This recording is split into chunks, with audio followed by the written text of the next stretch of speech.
So what is United Nations Organization? This is our topic that we are going to cover. So before that, let us see what is the United Nations flag.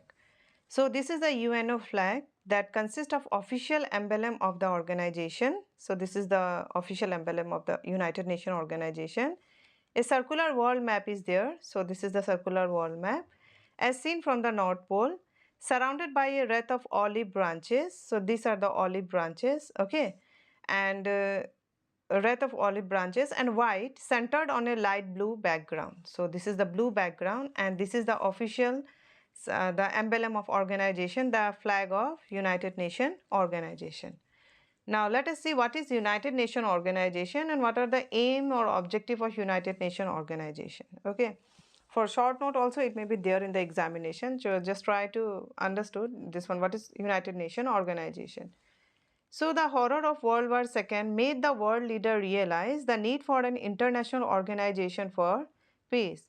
Now the world leader, the leaders of the nations, they are really very much afraid of the world war and they have seen the loss of human and economic loss, isn't it? So now they are very much afraid and they realize a need of international organization that will work for the peace. Okay, so all the members should become all the nation should become the member of this organization, and not only this, so it will work for the peace, for the peace of the world. So world leaders such as British Prime Minister Winston Churchill, that the Soviet leader Stalin and US President Roosevelt met at various conferences to decide about the formation of this organization. So the British Prime Minister Winston Churchill, then the Soviet leader Stalin and the US President Roosevelt at the time in 1945, they met at various conferences to decide about the formation of this organization because they also understood and they were also just thinking of a just need of an organization so that that may work for the international peace. Finally, on 24 October 1945, at a conference in San Francisco, the United Nations Charter was adopted by the member of 50 nations and the United Nations Organization was formed. Okay, so on 24 October 1945, a conference was held in San Francisco where 50 nations have been participated and they finally just adopted the United Nations Organization. Okay, they became the member of United Nations Organization and finally an organization has been formed that will work for the international peace. Now, what were the objectives of the United Nations? Now, this organization is going to work on certain objectives, okay? Certain principles are there. And according to it, it is going to work. So, the main objectives of United Nations are to maintain international peace and security. So, first and the foremost objectives that will work on this United Nations organization is that all the member, those who are the member, they will just maintain international peace and security, okay? Secondly, to develop friendly relation among the nation on the basis of equality. So the second important objective of the United Nations was there that the nation have to develop a friendly relation. They have to make friends around the neighboring countries, okay, on the basis of equality. Because until and unless if rivalry is going on, then again it may just bring the war. So that's why it was there in the objectives of United Nations that to develop friendly relation among the nations on the basis of equality. And if somehow they have a dispute also on the territory way or in somehow also, that should be resolved by friendly manners, okay, no war should be there. Third was there to achieve international cooperation in solving economic, social, cultural and humanitarian problems. And the third point was there, so whatever the problems are there around the world in each and every nation, either it may be economic or the social or the cultural or regarding the human rights, all the nations should internationally just cooperate with each other and try to resolve that problem. Okay, it is not like that this is their nation problem, why should we get involved? No, you are the member of United Nations organization, now you have to achieve the international cooperation also. Okay, so other nation problem also you have to look after that and you should try to help in every manners, in every possible manners. To promote human rights and fundamental freedom for the people of the world.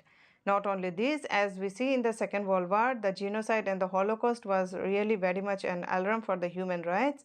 So now United Nations Organization also promote human rights and fundamental freedom for the people of the world.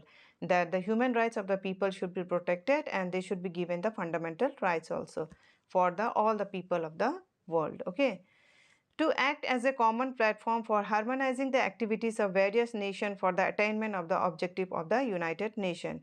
Not only this, United Nations organization was a common platform. It means a common platform where all these nations should come, and whatever their activities are there, they can just inform them, and if their problem is going on, something is there. So that is the organization where you can do the discussion also. Not only this, you have to be just participate in the various activity to attain the just maintaining the harmony and peace around the world. So these are the few aims and objectives of the United Nations, and where these are according to it they are working also, and the members of the United Nations organization, whoever the nations are there, they are participating, they are also just maintaining this one, they are just going through these rules and regulation. So at present 193 members are there of United Nations. So the United Nations is based on the principle of sovereignty and equality of all nations. Okay, so for all the nation it is equal. There is no partiality. They are not going to give preference to one nation and not going to dominate by the other. All the nations are equal in the eyes of United Nations organization.